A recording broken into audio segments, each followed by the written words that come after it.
तो दोस्तों, सौरभ सर को हमने बहुत सारे सीरियल्स फिल्मों में देखा है, तो आज हम जानेंगे कि उनकी जर्नी कहाँ से शुरू हुई, कैसे वो मुंबई आए, उनकी जर्नी कितनी इंटरेस्टिंग रही। तो सर आप बताइए कुछ। देखिए, मैं हूँ इलाहाबाद का।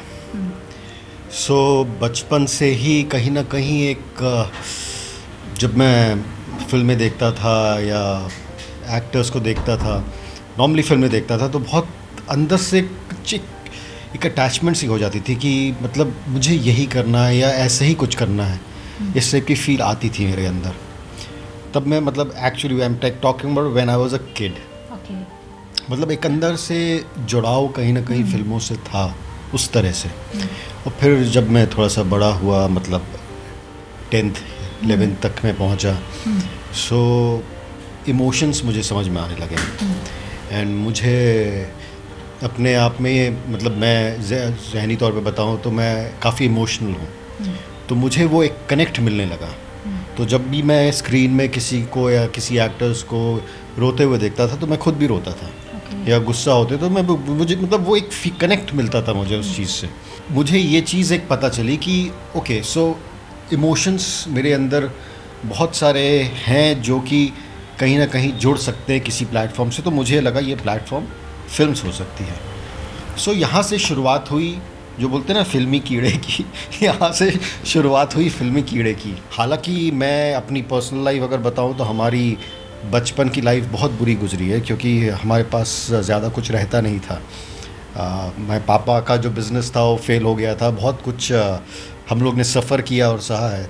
सर, जैसे कि आपने बताया कि आप इलाहाबाद से प्रयागराज टू मुंबई, ये जर्नी कितनी डिफ़िकल्ट रही? किन किन लोगों ने आपको सपोर्ट किया इस जर्नी में?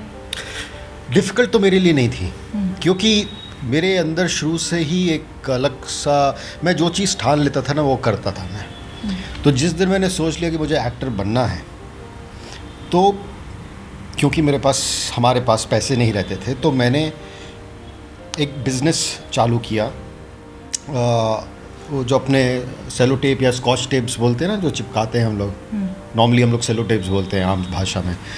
तो उसका मैंने बिज़नेस स्टार्ट किया। एंड बड़े इलाहाबाद में जो इंडस्ट्रीज़ थी वहाँ पर सप्लाई करता था।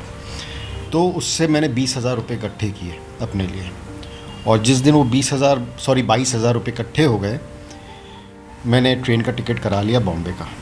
अच्छा, जैसे कि हर एक इंसान के मन में डर होता है कि क्या पता ये सक्सेस हो पाएगा या फिर नहीं, उसके बाद क्या होगा, ऐसा आपके मन में कुछ डर था या फिर कुछ ऐसा? नहीं, आई वॉज कॉन्फिडेंट इनफ कि मैं कुछ ना कुछ तो बन ही जाऊँगा। लेकिन मैं बनने कुछ और आया था ना। मैं तो एकदम नंबर 1 बनने आया था, मतलब सुपरस्टार। ऐसा नहीं कि मैं नहीं बन सकता, अभी भी मैं बन सकता हूँ। जर्नी वहाँ से स्टार्ट हुई थी कि मैं छोटा मोटा तो कुछ होता ही नहीं था ना। जो बनना है तो टॉप का बनना है, तो दिमाग में तो वो था, बनने वही आया था। जैसे मैंने आपको बताया कहाँ से मेरी स्पिरिचुअल जर्नी स्टार्ट हुई। तो जब आप उस जद्दोजहद से गुजरते हो, स्ट्रगल करते हो एंड ऑल दैट, तो फिर जब चीज़ें आपको नहीं मिलती हैं तो ठीक है, फिर आपकी एक दूसरी जर्नी स्टार्ट होती है जो कि अंदरूनी होती है। अंदरूनी जर्नी के बारे में थोड़ा सा डिफाइन करिए सर। हाँ, वो जर्नी वैसी है जो कि आपको एक्चुअली आपकी असलियत आपको बताती है।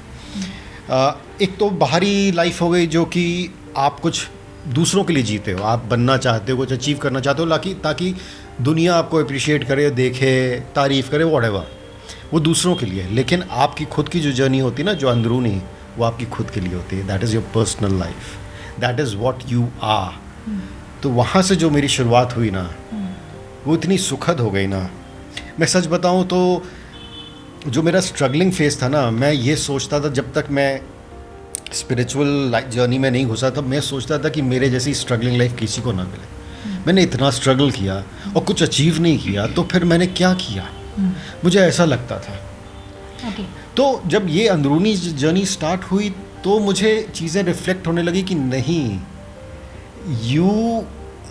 जो सेटिस्फैक्शन मुझे अब मिला है ना, हालांकि ऐसा नहीं कि मैंने बहुत काम किया है, बहुत कुछ अचीव भी किया है, लेकिन आप जो बनना चाहते हो, जो करना चाहते हो, वो कुछ और होता है और मिलता कुछ और है।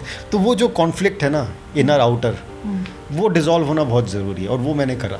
अच्छा सर, जैसे कि आप मुंबई आए तो फिर मुंबई में आके आपने कैसे ट्राई किया फिल्मों में एंटर करने का, क्योंकि आजकल बहुत सारे टीनेजर्स आते हैं, उनको काम नहीं मिल पाता है, उन्हें स्ट्रगल करना पड़ता है। तो जब आप मुंबई आए थे तो आपकी जर्नी क्या रही, मुंबई में कैसे आपकी जर्नी स्टार्ट हुई?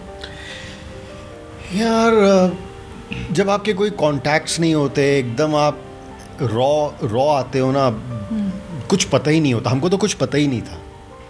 तो हमने तो एक किताब खरीदी थी फिल्म डायरेक्टरी करके, जिसमें से एड्रेस और वो टेलीफोन नंबर्स निकाले थे हमने। तो पता चला कि अच्छा ये यहाँ रहते हैं, इनका नंबर ये।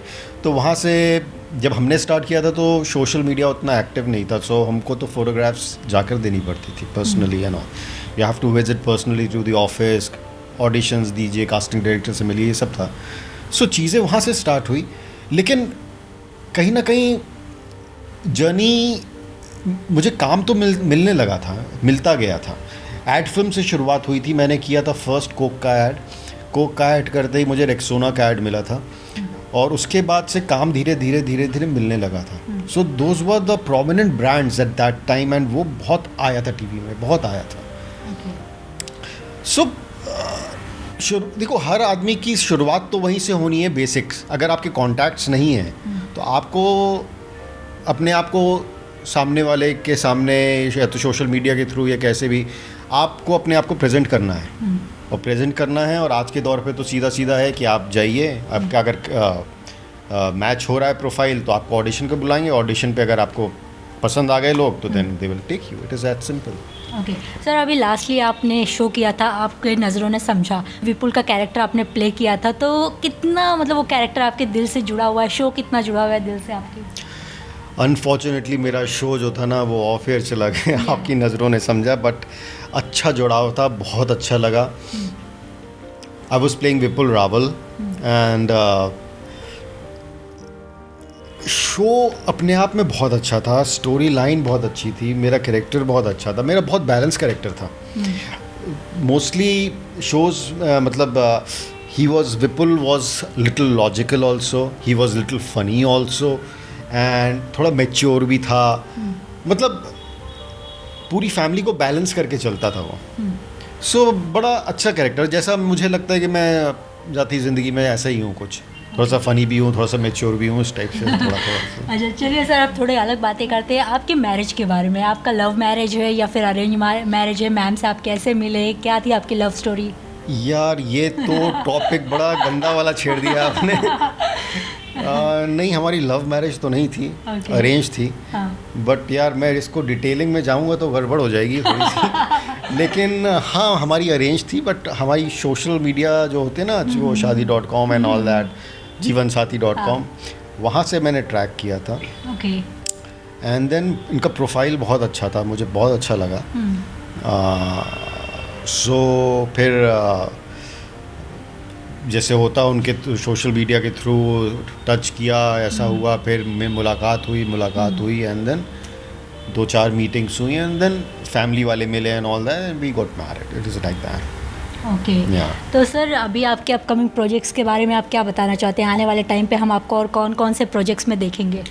अभी तो मैम ऐसा कुछ भी नहीं है करंटली, हाथ में तो नहीं है। हाँ, उसके बाद मैंने एक स्टार प्लस का एक प्रोमो शूट किया है।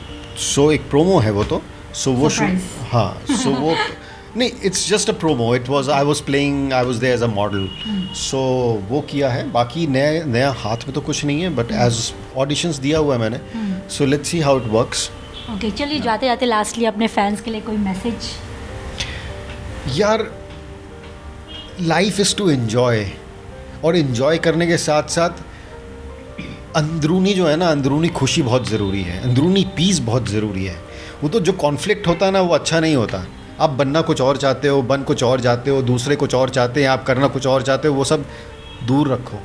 आपकी ज़िंदगी है, आपको जीना है, अपने तरीके से जियो, तब जाकर अपने मस्ती में रहोगे। चलिए, आई होप दोस्तों आप लोगों को बहुत मज़ा आया होगा सौरभ सर से हमारा ये इंटरेक्शन देख के। अगले वीडियो के लिए आप लोग तैयार रहिए, कमेंट सेक्शन में कमेंट करके बताइए कि कितना एंजॉय किया आपने। एंड सर को बाय बाय बोलने का टाइम आ गया है, तो sir thank you so much. Thank you, love you, thank you. चलिए गाइज, अपना ध्यान रखिएगा एंड चैनल को सब्सक्राइब करना ना भूलें।